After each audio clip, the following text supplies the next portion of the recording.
You're listening to Selling the Dream. This isn't an interview, and we're not journalists, but each week we'll ask our guests to open up and share their secrets to business success. Let's have a conversation and have some fun. Hey, everybody, welcome to Selling the Dream, a podcast for salespeople, entrepreneurs, leaders, or people that just like having a good time. Like my friend Joe Iredell from He doesn't like having a good time, bro. coming to us from California with a fresh haircut. Bro, what happened? Was this like a strategy from your fight, or did you lose a bet? What's the deal? No, man, I don't know. I wanted a fresh look, and I did. Yeah. We had our camp, and I was getting beat up a lot. So one day I just came home. I just shaved my head. I'm like, let's go. I wanted to get mean. And Interesting. I kind of like it, so I stuck with it. But yeah, I was. It's fresh, all right. It is. I won. So I won, dude. I won a big fight in Vegas a couple weeks ago. I saw that. Did AJ win too? He ended up getting second in his bracket. So, which is actually pretty amazing because now we're going to go. He's got a fight in Orlando in a couple weeks, so we got to fly down there, and he's going to compete for Pans. How does Joey feel about the fact that every time AJ takes up something that Joey's doing, AJ does it better?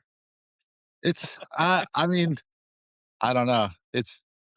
He kind of moves on. So Joey's like killing it in wrestling. So okay, he kind of like his jiu-jitsu is crazy, but he did really as a junior this year as a captain of his team, and then he qualified for like CI. He won the region and then won CIF, and then did you pick a college yet? We're looking right now. We were actually talking about Naval Academy yesterday, but he's a pretty man. That kid's insane, dude. Like that haircut inspire him to look at the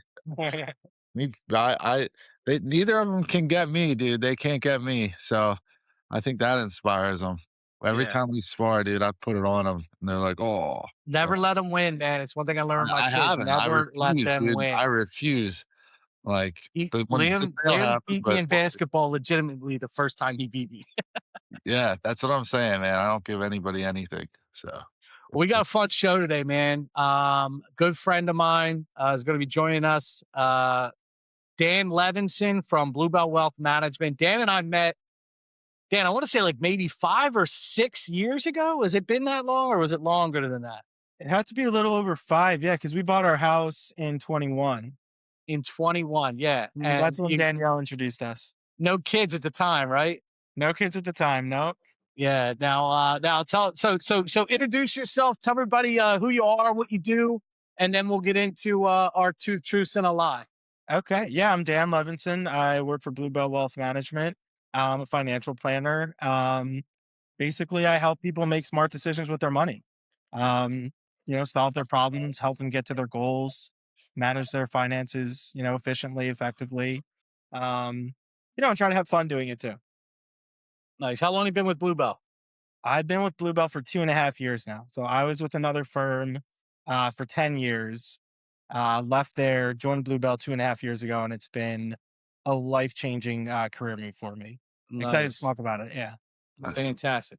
All right, we'll get into some of that stuff. I want to talk today. I want to talk about, your role in how you interact with your customers, how you approach things, and I'm sure we'll have some insight, get some insight from you on some of that. But before we get into all that, let's have a little bit of fun. Our favorite thing, and I usually forget to do this, so I'm glad I did not forget today. We're going to get into 2 truths and a lie. So you know the rules. 3 facts, 2 are true, 1's a lie. By the time we're done, Joe is going to scratch his shaved head and try and figure out which one is the lie. Okay, right? I tried to make this as difficult as possible for you guys. Okay. And I had to make it, a little edgy because I do have a history with 2 truths and a lie. Just so you know, one of our guests, one of his facts was he has a 3rd nipple. Now, I don't know where you're going to fall on the spectrum. That was actually the truth. If I told you my college 2 truths and a lie, it'd be way worse than that. But today it's in the same realm. Yeah. All right. Let's have at it. Number 1. Here we go. Number 1. I've raised over 10 separate cats from complete newborn bottle babies. Number 2, I have competed in a World Cup. And number 3, I posed naked in front of Michelangelo's David while studying abroad in Italy. Wow. Dude, pose naked in front of David. Good luck.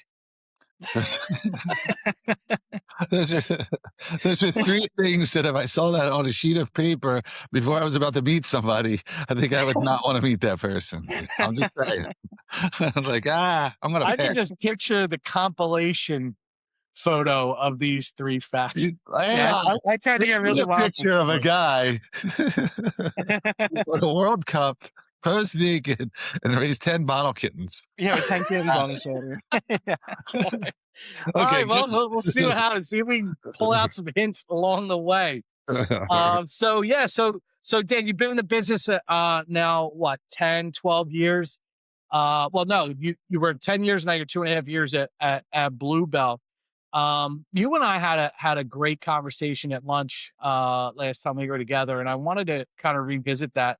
You know, let's say the target audience of this is entrepreneur salespeople in their 40s. What's one of the biggest mistakes financially people make, in their 40s that impacts when and how much they retire with? Yeah, one of the biggest mistakes I mean, it's kind of generic and maybe a little cliche, but just not having a plan. I think anybody that I meet in all walks of life, whether you're 25 and just getting started in your career, or you're 65 and starting to seriously think about retirement, is not just having a plan, sitting down and really looking at where you are, assessing where you are and where you want to go, and having a plan on how you're going to get there. So I think having a plan, and as a financial planner, I always stress the importance of that to my clients. I can meet two If people. you were a financial spender, you would recommend spending, right? If I was a financial spender, I recommend spending. You were a Plan within your financial means. planner, you recommend planning. It makes sense. Listen, I tell this to my clients all the time. Like, I don't think it's my job to tell you how much you're allowed to spend or what you're supposed to spend on. It's my job to tell you what the consequences of your actions are. So if you want to retire at 65, and we know this is a lifestyle you want to live, and you make this much money today, you have a choice of how much you want to spend and how much you want to save. If you spend 90% and save 10% of it, you're either going to have to retire later or spend less money, or you're going to have to save more today. So there's, when you do financial planning, like, all these different kind of levers in the plan affect each other. And again, I say it's not my job to tell you what to do. It's to tell you, if you do this, these are the decisions we're going to have to make. Do we get more aggressive with your investments? Do we push your retirement date back? Maybe you don't buy that shore house. So, that, to me, that's kind of the value of having a plan and seeing the big picture, is it makes you help make more informed decisions. Gotcha. How'd you get into the business? So I got into the business. I was graduating college. Where'd you go? I went to Franklin and Marshall. Franklin Marshall. Okay. I had no idea what I wanted to do with my life. I was good at math. So I went to school. I was a major in math, minor in economics. Then, senior year rolled around, and I kind of looked in the mirror one day and was like, I got to figure out what comes next. So I started, thinking about what I was good at, different career paths I could go down. Actuarial sciences is one that jumped out to me. So I started working on that track, taking the actuarial exams. Being a financial advisor. Sorry? Did you pass? I did 3 of them. I had 3 under my belt, and I was very close to accepting a position, entry level actuary, when I started at my previous company. Okay. So I'll come back to the that. probability of that working out wasn't great. No, the probability of that working out was probably better. Oh, okay. I took the lower probability, higher upside path. Okay. It happened to work out really well for me. So I'm glad I did. I would hope if you pass those tests, then you were able to assess the probabilities. Yeah. Exactly. Well, the first one is probability. So yes. Okay. But no, so I the idea of becoming a financial advisor kind of came up to me throughout my search. So I talked to my parents. I said, "Can I talk to your financial advisor?" So I called the guy and I said, "Hey, he was a family friend as well. I'm actually, funny story. His mom was my kindergarten art teacher. And then, so my mom worked in the art room, became friends, families became friends. So he was their financial advisor." Is that when you fell in love with art? Sorry? Is that when you fell in love with art? No, I am the worst artist you'll ever meet. Okay. I can't draw a smiley face. You're not into sculpting or anything, huh? Well, funny. I do like woodworking on the side, which was almost going to be one of my 2 truths and a lie. And I did a wood carving gift for my wife for the birth of our second child, as kind of like a push gift. And I actually found that I'm really good at that. So sculpting, I might be all right at, because I was able to kind of whittle away and carve a nice wood carving for my wife. So that was cool. Very cool. Okay. But yeah, no, I can't draw a smiley face. All right. So your kindergarten art teacher, take it from there. Yeah. So her son was my parents' financial advisor. I had a conversation with him. I said, I think it would be a good industry for me. I'm good at math. I'm good at problem solving. I think I'm pretty good with people. Do you have any advice for me? Now, he was working at Morgan Stanley at the time. So he said, yeah, I think I'd have a really good opportunity for you. I just can't talk about it right now. I was like, all right, it's kind of weird, but you know, starting my career at Morgan Stanley probably be a nice resume builder. So it was encouraging. Didn't really, hear from him for too long. I ended up after college working for an insurance company. That was my first gig in the financial services industry. I like to say I was one of the only people who worked there and lost money. I didn't sell a single policy. No. Just did not like the insurance, the high pressure sales tactics, the cold calling. It wasn't really my jam.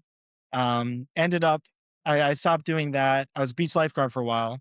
Then finally, after that summer, I get a call from the guy who I'm expecting to hire him. And he says, hey, good news. I just quit my job. So obviously you're not working at Morgan Stanley. I said, why is that good news? You were supposed to give me a job. So he said, well, I quit because I'm starting my own company. So this was around the time I was studying for the actuarial exams. I was doing job interviews there. He told me, I'm starting the company. I can't really pay you right now. So why don't you go take an actuarial job? Do it for like 6 months, see if you like it, and then we can talk in 6 months. And I said, honestly, I'll come work for you for free. This is what I want to do.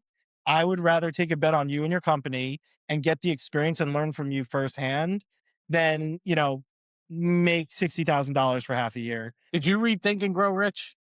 Did I what? Did you ever read Think and Grow Rich? No, I haven't. No, haven't heard of it. It literally, that was something Napoleon Hill talks about in his book.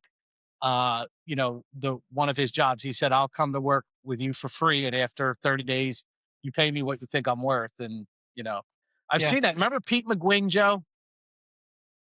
He was one of our guests on the podcast. Oh yeah. Okay. He did the same thing. He went out and he went to work for, I can't remember what industry it was, but he did. He said, I'll work for free for 30 days. Next thing you know, he got hired. He was making, this is bad. He started making like $80,000, $90,000 when his friends were just out of high school making like 40, or in college. Like the kid was absolutely killing it because he bet on his ability to bring value. You know what I mean? And I like that approach, Dan. Yeah. No, I mean, my starting salary was like $3.70 an hour. Wow. I worked for him 3 days a week. I did one of the things I loved about that, that first job was I started out processing paperwork, answering phone calls, fetching his coffee half the day, really doing everything to then slowly learning the business from him, starting to take on more projects, piece by piece, just kind of learning everything that goes into being a financial advisor. And that 6 months of apprenticeship was worth so much more to me than any starting salary I could have got from an entry level job. So, and then at that point, had you tested for your licenses yet? Yeah. So during that time, I got my Series 7 and got my Series 66 under my belt. I already had my insurance licenses, which was, beneficial. He didn't want to keep doing the insurance stuff and doing all the CEs and keeping up the licenses. So I was able to leverage that a little bit as well to kind of help him out. I went in with my life and health, long-term care lines. And then, got the 7 and the 66 while I was doing that 6-month apprenticeship. Joe, didn't you take your series tests? What was that? What was that all about? I was going to, I don't know. Somebody told me that you can make a lot of money. And then someone also told me like, oh, the tests are really hard. You can't pass them. And I was like, oh, and I did. I passed all the tests. And was that after the mortgage business? No, this is while we were at Yellow Book, because I was going to leave Yellow Book and do it.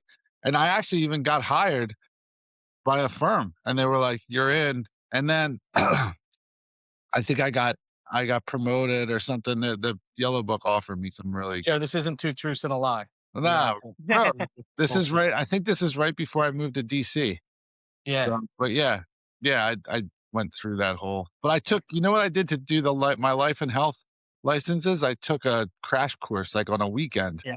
and I knew nothing about anything. And they're like, they don't teach you necessarily all the stuff you need to know about insurance. They just teach you how to pass the test. And it's more Yeah. like word association. They're like, if this word is in the question, then this word must be in the answer. And like, so I took the test and I blew through it. I went to the testing station. I was late. They're like, we don't know if you'll have time. I'm like, I'll be quick. And so I got through the whole test. And then at the end, they ask you the like questions like, was this facility nice or whatever? I start getting nervous. I'm like, yes, yes, yes. And then I get done and I walk out and the lady's like, was there a problem with the computer? I'm like, is this score like out of 100? They're like, yeah. I'm like, I got an 86. So it was like, I've never seen anybody do it that quick. So to my own, I think we took the same crash course. it was like Russ Schools, I think, was the name of it. Did you do that one? I think it was Kaplan that I went to, but yeah, Okay. Mutual Omaha, like it was like Friday through Sunday, 9 to 5 every day. Just like that's the same one. pummel you with how to pass this test. It was out in King of Prussia. What's funny about the mortgage business is we got licensed in 2009. Before that, nobody needed to be licensed, right? Then you have the crash and you have all the problems that came with it. And they're like, all right, now from here on out, you guys have to be licensed. And I remember like my office, my branch was literally like just a bunch of dudes that were 20 years older than me. Half of them had a high school degree. None of them, I don't think any of them actually had a college degree that I worked with, but they were all phenomenal salespeople, great loan officers, great at what they did. And it always like we all went and took the test together. And it reminded me of this scene from Armageddon where they're like going through the psychological profile with all different guys that were like kind of all nuts. You know what I mean? And that's what it was like. But our test when we took it was designed to pass. Like they were forcing everyone to take this test to get licensed, and it had to be it had to be the easiest test they ever designed because they couldn't afford for 3/4 of the loan officers to just be tested out of the industry. So early on, they were like, "Here, you have to be tested, you have to be licensed. Here it is," and then it got substantially harder. It's a lot harder today than it was when I took it. I mean, I like to think that I would have been fine, but yeah, we didn't go through rigorous testing back when we. I mean, Christ, Joe was in the mortgage business for like what, a month, 2 months? Minute. No Yeah. testing whatsoever. Never had one lesson. So Dan, you're 7, you're working through your internship, you're getting paid pennies, but it was worth all of it. And where did that take you? Yeah, it was worth that. Yeah, and after about 6 months, it's funny. It's kind of what you mentioned with this guy. My boss came into the office, said, do you want a full-time job? Write down on paper what you think you're worth, what you think your starting salary should be. And I'll never forget. I wrote it down, and he looked at it and he laughed in my face, and then he paid me that. So you think you left money on the table? Do I think I left money No, I think it was fair. I think it was a Yeah. fair starting salary given my experience. No, he laughed because he thought I was going to ask for a lot less than that. Yeah. Let Let me ask you this. You had mentioned earlier you don't like cold calling. You didn't like some of the sales tactics. And yes, I agree that like life insurance does have like a little bit of a negative reputation for like preying on people's fears of death and all that stuff and what's going to happen to your family, yada, yada, yada. And then, at the end of the day, like, are they wrong? Like, isn't this what you need to be thinking about? It's just, I got to be the guy to tell you to think about it. You're betting they're wrong. there's an extent to it though. Like to me, like life insurance is very important. Most people need life insurance. Not a lot of people who don't need it, unfortunately, are sold it and are sold bad products. But it's a very important. If God forbid something happens to you, you want to make sure your family is taken care of. Now, the side of kind of like seeing how the sausage is made that I couldn't stand was going to seminars and having a speaker tell us how to prey on, women's emotions that their husbands might leave them to sell them more insurance than they need. And these were real seminars that we went to that just, it made my skin crawl. Yeah. So, it like I did sell life insurance for a lot of my career and I tried to do it the right way. And it's a very important tool that many people need. But that kind of connotation about the industry, unfortunately, having worked in it for a long time, there's a lot of truth behind it. And there are, it's, to me, like it comes back to this like fiduciary standard, whether you're doing it right by your clients or you're doing it right by yourself. And there's a way to do business where you do well by making everyone do well. or there's a way to do business where, you give someone something that's suitable for them. They need it, but is it benefiting you more than it's really benefiting them? Who are some of the people in your space that are not fiduciaries? I like to tell, so anytime a new prospect comes in my door and we meet, I review their situation, I get to know them, I understand, what their goals are, what their concerns are, and create a financial plan. I usually tell people this. There's a lot of people that do what I do for a living, and many of them are very, very competent. The three things I might upset some people with this answer. The three things that I would try to avoid if you're choosing a financial advisor is anyone who's selling anything that starts with an A. Do you know what I'm alluding to? No. Annuities. Okay. If anyone's trying to sell you an annuity, usually your best bet is to just kind of walk out the door. So you're saying annuities at face value are not worth that? Like, there's got to be some situations where annuity is a There are viable vehicle, but like absolutely if they're situations. leading with it, there's no way they have asked you enough questions or got to know you enough to know whether or not an annuity is the right product. Is that what you're saying? I think the thing is that, like, there's definitely a time and a place for annuities, and they can serve a purpose, but I think they're probably the most abused financial instrument that I've at least seen from my career, annuities and whole life insurance. So again, they're not inherently bad. There are definitely very good use cases for it. But yeah, if somebody is kind of leading with trying to sell you a product, and that's kind of my way, like my fun way of saying, if someone's trying to sell you something, if they're leading with product-based pitches, usually a bad sign. Number two is the big wirehouses, like the Morgan Stanleys, the JP Morgans, the Merrill Lynches, those big companies. And again, I know I'm going to ruffle some feathers with these answers, but those companies, the priority really goes, shareholders first because they're public companies. They have a legal obligation to provide value to their shareholders. Then it goes the company second. Then it goes their advisors, and then the clients are at the bottom of the totem pole. So there's this space in the industry of independent, called mostly RIAs, registered investment advisors, independent companies where we don't work for a Morgan Stanley. We're not beholden by what the company is trying to push to our clients. We are not, prioritized to sell product or to provide value for our shareholders. We're really in this business to try to help people and flip that totem pole upside down. Clients come first, company comes second, no shareholders, so we're not worried about that.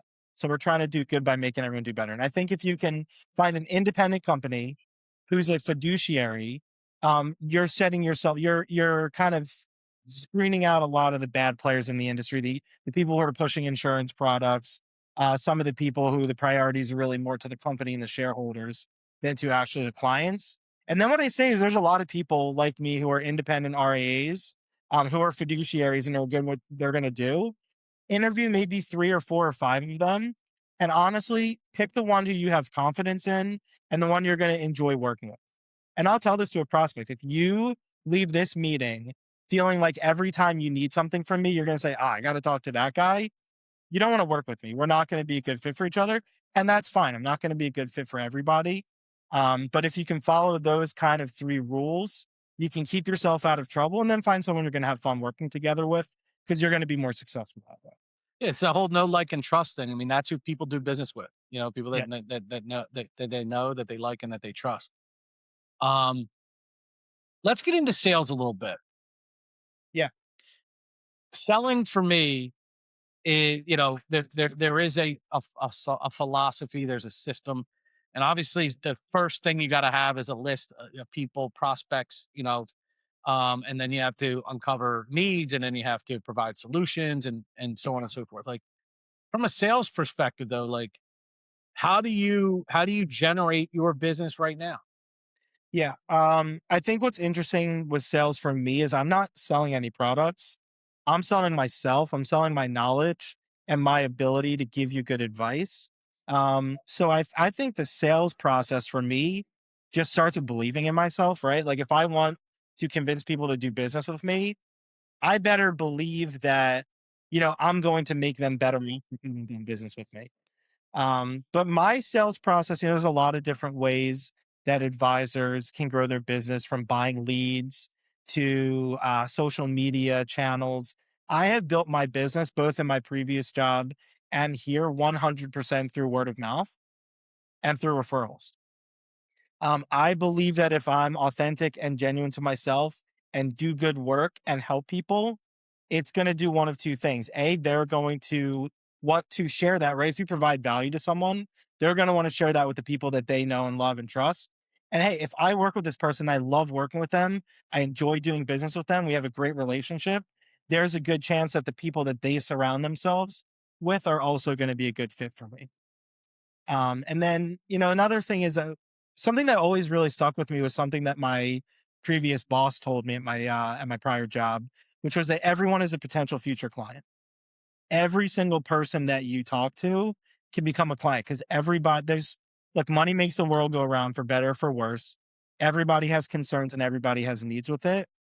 So it really comes from having good conversation with people, understanding where their needs are, and how you can help solve their problems. And if you can do that, they can become a future client, and a future client is a future referral source. So that's how I was successful, my first 10 years. And that's been very successful for me, so far at this new gig. So, um, yeah, that's worked for me.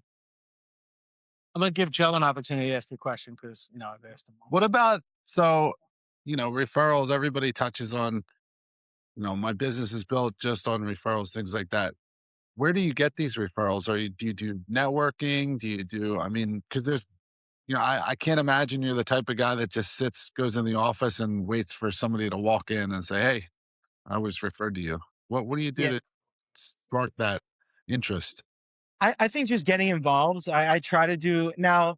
I have a 2.5-year-old and a 2-month-old, so my involvement outside of my household has not been as much as it was in the past. But getting involved with charities, I've done charity initiatives for the National Multiple Sclerosis Society, for the Pancreatic Cancer Action Network, captaining bike teams, getting involved at local organizations like my synagogue or the kids' school, stuff like that. Any cat shelters? Yeah, but I probably not the best source of referrals for this business there. But I don't know. I like people. I like talking to people. I feel like I can strike up a conversation with just about anybody. And again, I think if you're genuine and authentic and just be an interesting person, like you can get into a conversation. Throughout the conversation, start to talk to people, understand, you start to talk about what you do, how you help people. Actually, one thing I love to tell people, I love when clients or prospects ask me a question and I get to tell them I don't know. Like that is my favorite thing to say to someone. I don't know the answer to this because that's an opportunity for me to go out, learn something new, do some research, and then find a new thing that I haven't gotten to help someone with before. Because 2 months later, I'm going to be at the grocery store talking to someone, and they're going, "Oh, I work for this company, and they're forcing all of us into early retirement." Oh, hey, I just talked to this person in the same boat. This is how we work through their problems. This is how I help them. Should you come into my office? Let's talk for an hour. Yeah. Um, so, How so about I, past? How often are you reaching out to your clients? And one of the things in my business, we call them forward conversations, family, occupation, recreation, and dreams, where, my job is to reach out to my referral partners on a regular basis and just say hi, right? Like have a reason to call. Like I'm not just wasting their time. Might be a new product, it might be whatever. But before you get into that stuff, it's always like, hey, how are things? How are the kids? I saw you guys were down the shore this weekend. Like, you know, how often are you reaching out to your clients to have that kind of a conversation? Yeah, I think that's one of the most important things that I do to drive those referrals. Like I think genuinely caring about your clients goes a really long way. And just like you said, I'm having conversations. This is a guy who he's not even a client yet. He's probably not going to be for a little while, but he's selling his house because of medical reasons, selling a house. He's moving closer to his kids. We've been on the phone almost every single week, just helping him out with selling his house, buying his house, modeling out how his lifestyle is going to change with the move and stuff. Um, you know, I think having those conversations is really important. I try to do that as much as possible. And not just to grow business, but because I do genuinely care about my clients and what's going on in their lives. And those conversations are where you find value and opportunities to help people, call someone, touch base. Oh, you know what? I've been meaning to call you. Got this change coming up. Might be leaving work, might be switching. Let's sit down and talk about how this changes the financial plan, the retirement scenario, all the work that we're doing together. So, yeah, I mean, I think those conversations are absolutely crucial.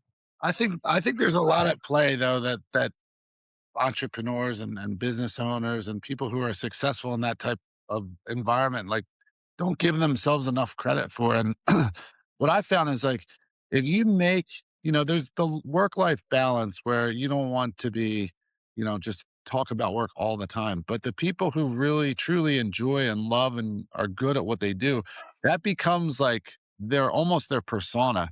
So then when you pursue activities that are outside of that, like your family and your kids, like people then know you as like, oh, that's the investment guy. We should talk to him about. And it just goes so perfectly.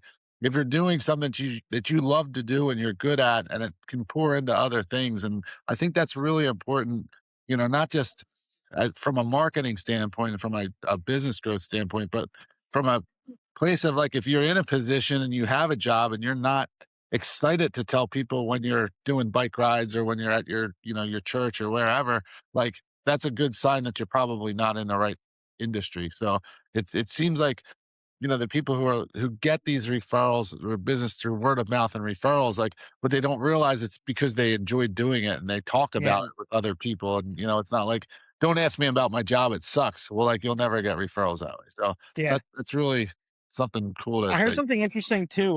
We were doing our company partners with Schwab. They provide a lot of the infrastructure around, where we open our accounts, place our trades, that sort of stuff. So we were doing we've been doing this kind of like multi-part workshop with them on just like your story and how you effectively communicate your story. And one of the things they said was never tell people like, how are you doing? Oh, I'm so busy. Like, don't ever tell a client how busy you are, right?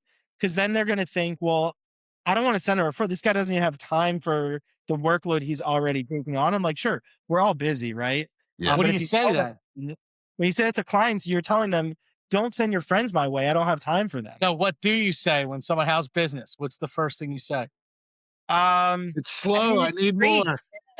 It's great. Like Like this loser. I'm not sending him anything.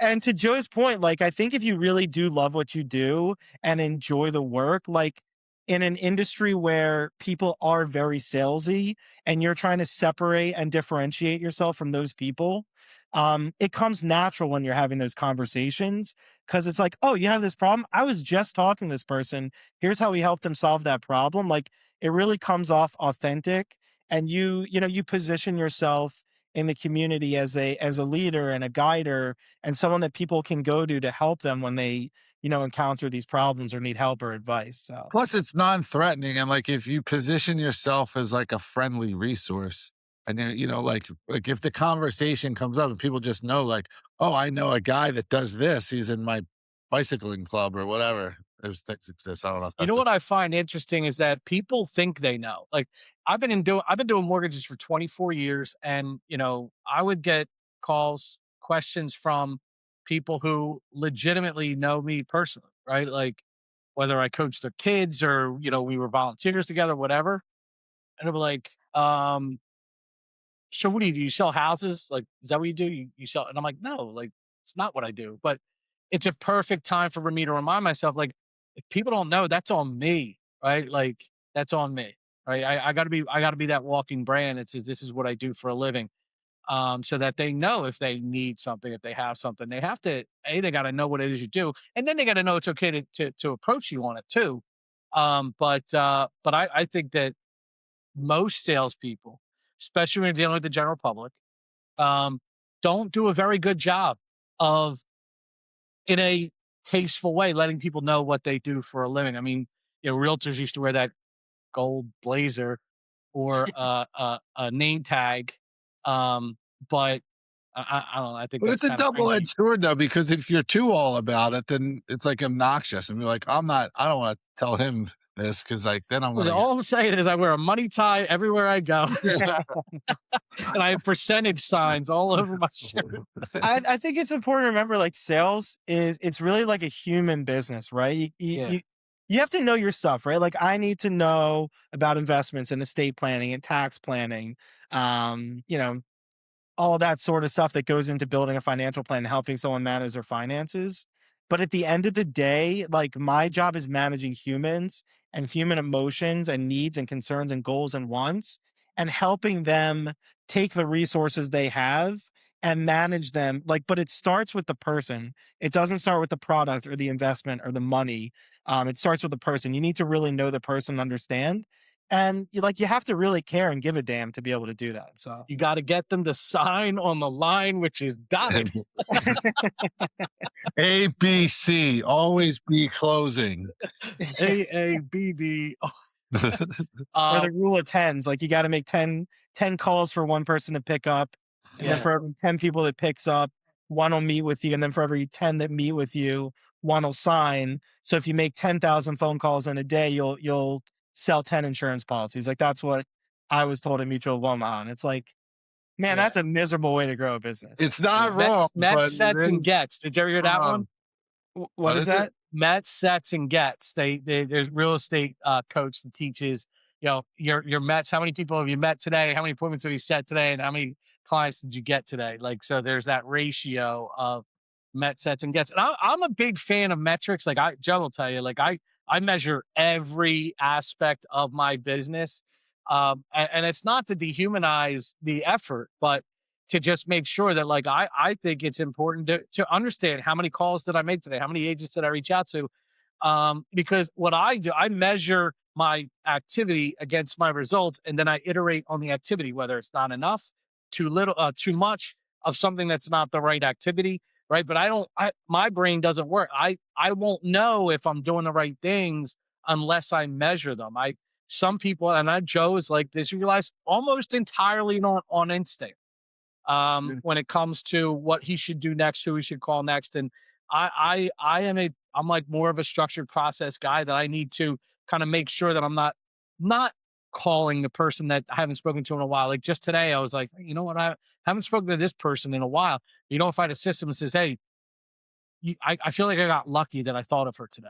I got lucky that I thought of her today because otherwise it could have been another 2 weeks before I called her. And then now it's 6 weeks since the last time I spoke to this referral partner. And that's too much time. So What's that I'm a cool? Like big metrics guy. luck is the junction of like opportunity and do you know the quote I'm talking Yeah. about? Yeah. Luck is when Opportunity and preparation meets preparation. opportunity. Right. Yeah. So like the first job I got, I just happened to call this guy on the right day, right? He was planning to leave Morgan Stanley and start his company. I'm this young guy. He needs somebody to help him grow the business. Like if I didn't make that phone, now I got very lucky, but I still had to make that phone call and I had to follow up on the opportunity. I mean, just the other day, so a client of mine, his dad like comes up, he does all his own. You got to see this guy's spreadsheets. It's crazy. I've never met I always tell people like don't try to do it yourself with Excel spreadsheets. You're going to miss stuff. Like there's a reason that there's a whole industry around this. I think this guy's like the one exception where his spreadsheets actually blow me away. But he's like, my dad's got all these crazy ideas about estate planning. Like, will you meet with him and just talk with him? A lot of financial advisors probably wouldn't take that meeting, right? Like, what's in it for me? It's not a potential future client. Like, I'm not going to help somebody unless they're paying me. But I was like, sure, of course, I'm happy to meet with him and have a chat. So we meet, we talk about some of his ideas. I tell him, where there are good ideas, where there are potential pitfalls, things he should be aware of in what he's trying to do. We have a couple conversations. And then I call him, a couple months ago, and he tells me, I had this, medical scare. I'm simplifying my life. I'm moving closer to my kids. I don't want to do the finances anymore. Can we have a conversation about you being my financial advisor? Boom, there you go. There's and that goes back to like anybody can be a potential client or customer for you. You just have to, kind of care, stay in touch, and be willing to do the work really. It's so intimidating, man. I got to be honest. Like, and I was intimidated when I first got in the mortgage business too, because you're dealing with the largest financial decision most people are going to make. And like, yeah, especially early on, you're like, am I right for this job? Am I giving good advice? Am I, like, there's probably better loan officers out there and all that other stuff. Like, I feel like that in your industry, Dan, is amplified even more. And, coming into the business, you're going to deal with a little bit of the, what do they call that? The imposter Imposter syndrome. syndrome or, or, Oh or, yeah. or Do you remember a point in your career where you were like, where that switch, where that you're like, holy shit, I am the right person? Like whether you were able to help a really wealthy client who's turned around and said, dude, I couldn't have done this without you, or something along those lines. Do you remember that ever happening? Yeah, I think the biggest moment for me, and that is 100%. I mean, imagine like a 23-year-old kid just out of college, and now people are coming with it, and you're structuring their retirement, like Mhm. making sure they don't run out of money. That's pretty heavy. And I definitely now I was working underneath somebody else. So, it was good to know that they kind of had their eyes over everything. But, also in retrospect, I don't know that they know what they're talking about.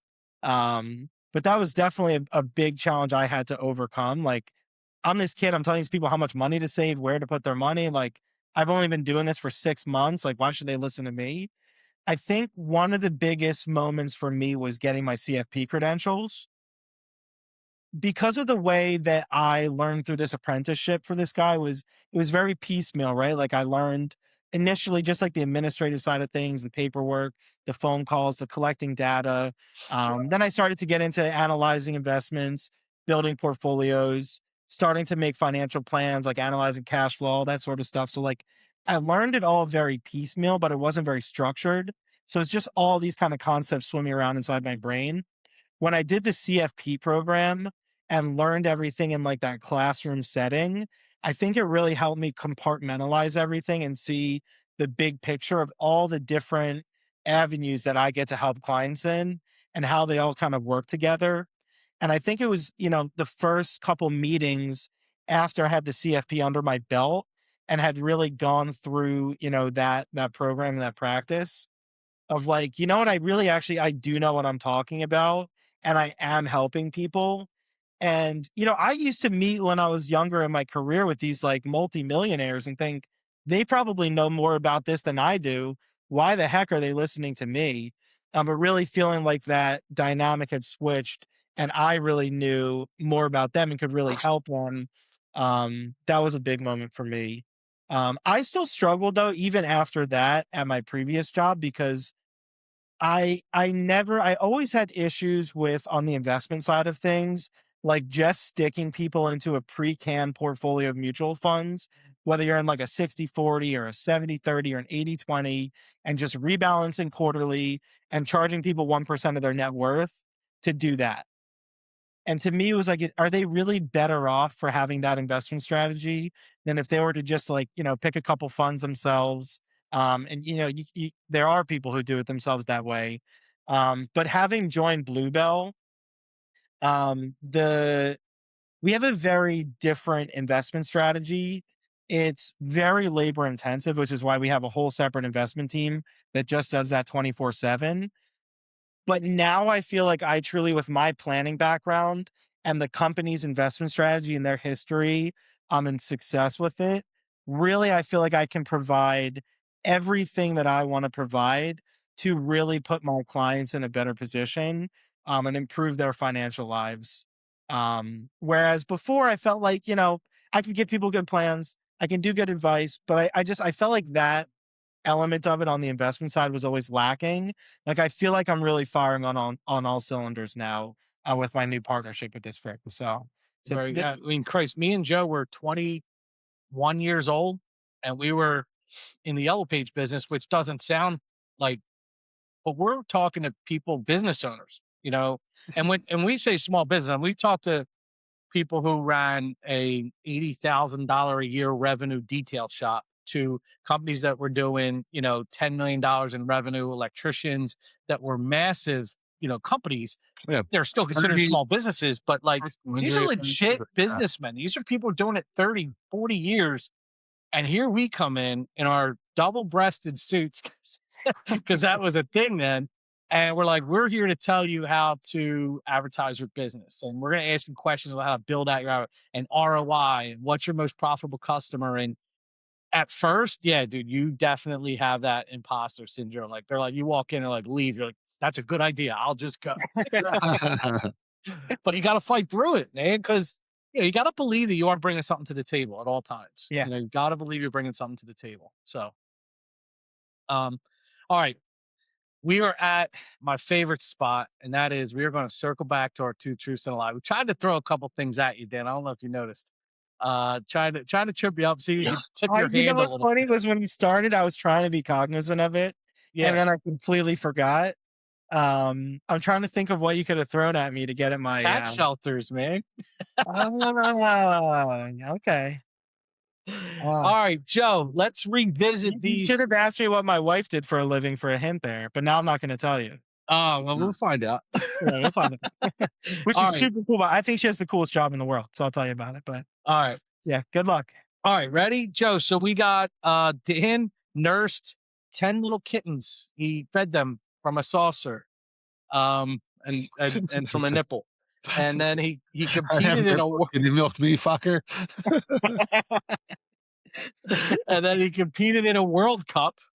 I don't know what sport, and then posed naked in front of the statue of David for an art or an overseas study Yeah. abroad program. No, So she- While was I was studying while I abroad? was studying abroad, I posed naked While he in was front of studying abroad. Michelangelo's David. all right, Joe, walk through this, man. Talk us through. What are you thinking? Well, yeah, definitely the cat thing. That seems like we flushed that one out. So that one's true. The vagueness of the World Cup, like that could probably go many different ways. So we're just gonna leave that one alone for now. Posing naked in front of the statue of David. So like I've been there. Security's it's always busy. So I don't know when you Yeah. would have an opportunity to have it blocked off where you could pose naked in front of that statue. So I'm gonna thankfully say that one's the lie. I am going to say that if it is true, pictures or it didn't happen. That's I need to see pictures of that. It doesn't wait, hold on, clarify. It has to be of that instant. Kenny's just trying to trick you into sending you send him pic. Right, don't fall asleep. Gotta Ken's watch. already got those pictures. The David statue is pretty crazy. In all seriousness, like I've been there and it's Yeah. Do you want to throw a guess, Ken, before I do that? yeah. I'm gonna throw a guess out there. I'm gonna say I'm honestly because I thought that was so outlandish that it had to be true. I'm gonna say you did pose naked in front of the David statue. I'm gonna say you did not compete in a World Cup, even though I don't know what World Cup it would have been. That's gonna be my guess. So which one is the lie? All right, so here we go. So the security is crazy. Nobody's posing naked in front of the actual David, but across the river, there is a replica of it. Oh yeah, in that one You guys ever go piazza. across on the other side of the hill? Yep. There's a hall, and it's an overlook of the rest of the city. And there's another version of the David there. I did on a dare pose naked, wearing nothing but one sock in front of that David, and I can show you the pictures to prove it. Was it a baby sock? It was a very, very tiny sock on a very cold day. Wow. So did people pretend to be drawing you? Was this like a setup? You know what's funny is we were waiting because it was me and my roommates from study abroad, and we were sitting there. We like had a bottle of wine and some bread and cheese, and we're just like hanging out, looking over the city as the sunset. And we finally found this moment where it was just us up there. There was nobody else there, and my roommates bet me I wouldn't do it, and I don't say no to any single bet, so I did it. There you go. I did it first in my boxers. They're like, that doesn't count. Nah. So then I put a sock on, took my That's boxers usually how off. they get you. He took the picture. I jumped down and threw my clothes back on, and 5 seconds later, a police car drove by. I thought you were going to say a school of a bunch of school children. That probably would have been worse. So I think I was that close to ending up in Italian jail, but I do have the picture. Okay, the World Cup story. Have you heard of the Unity Cup? No. So Philadelphia every summer does a mock World Cup where all the residents of Philadelphia can represent. So I didn't say competed in the World Cup. You I said said I a World Cup. competed in a World Cup. And I recognize that I made this very difficult for you guys. But Philadelphia does, it's called the Unity Cup. And again, it's to promote unity, bring people of all different backgrounds together. And they do a mock World Cup. And I think the year I did it, there were like 40 nations. It's super cool. So everyone Soccer? represents soccer. So everyone represents their home country. So fun story. I was playing in a competitive soccer league in Philadelphia, and I was playing in a game, and we have our names on our jerseys. And after the game's over, we're shaking hands with the other team, and this guy comes up to me like thick Israeli accent. He's like, your name is Levinson. You're Jewish. I was like, yeah, I'm Jewish. Great, you come play with us. So he recruited me, and I played for Team Israel for the Unity World Cup. Wow. The So line wait, is you're 10 saying cats. no cats? I've only raised 6 cats from bottle babies. I knew it. Sometimes the lie is not the fact. The whole it's a detail in, and that is. So I that's the have toughest raised one 6 to get, cats from but- this big. I almost corrected you, and I almost outed myself. They don't drink from saucers; they drink from syringes. Yeah. So They don't drink from the nipple? I did one when I was in high school. We found a cat. Actually, my best friend's mom was a veterinarian. Somebody dropped this cat off, was found under a dumpster. It was like this big. We raised that cat. And then, so my wife, she's a veterinarian. She's a behaviorist. She does a lot of work with the shelters. So we were put on a foster list with the shelter in about, probably 4 or 5 years, maybe 4 years. It was a year after we bought the house. 4 years ago, they gave us a call and they're like, someone dropped off a box of kittens. There were 5 of them. Now we were told that they could eat on their own, that none of them could eat on their own. And I remember I said to my wife, I'm like, are these cats going to be alive in the morning? She's like, I'm not sure. I stayed up every hour that night, feeding each one of the 5 of them with a syringe. And if you don't know this, baby cats can't go to the bathroom on their own. In order to go to the bathroom, their mothers stimulate them by, licking their little wieners. So what you have to do when you're raising baby cats, because they will not go to the bathroom. Dan, I'm going to have to stop you there. We got to go. It's been fun. You take a wet paper towel and you have to, stimulate to make them pee on their own. So every 2 hours for 2 weeks, I was out feeding these cats. It was That's a thankless job. Bro. It was a great preparation for fatherhood. I have to say that. That's not what you do with babies, bro. The getting up every 2 hours part. All right, so I got both of you in my true truths and all. Wow. You stimulated baby cat genitals. All right. I didn't know that was going to be one of the things. That's how you keep them alive. So your wife is a veterinarian. She's And he like, Dan's like, no, honey, I got this. Trick you. The professional do it, but he's like, no.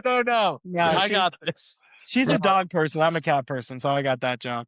Bro, that is great. Bro, those cats lied to you. That's not true.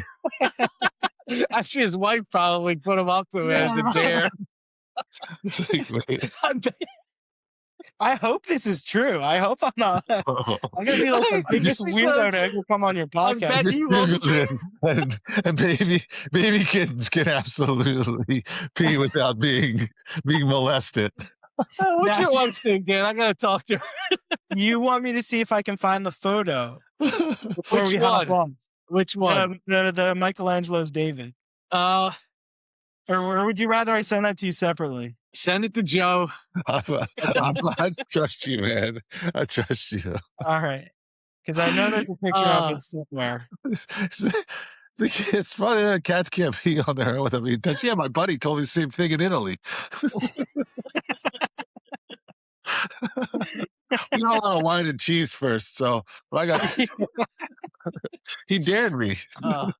That was awesome, man. I don't say no to a lot of dares. All right. Well, listen, this was fun. I appreciate your insights. And I thought we had a good conversation. Definitely one of the funnier conversations. You definitely learned a lot about me today, huh? Yeah, absolutely. I'm excited. I'm going to frantically go Google that thing about the cats now and make sure I'm right. Otherwise, my wife just pulled off the best 5-year joke on me of all time. You can just go down to the strip club where the cats are working right now and ask them. No, seriously, guys, I had a lot of fun doing this. I hope it was good, interesting conversation. Maybe hopefully we can do it again sometime. Awesome, man. Well, I appreciate hanging out with us. We will we'll catch up again soon. one of these days, Joe's in California, but maybe we'll let's set up a time and get together again. And I got to tell you my college two truths and a lie once we start recording. I'll end it here. So long, everybody.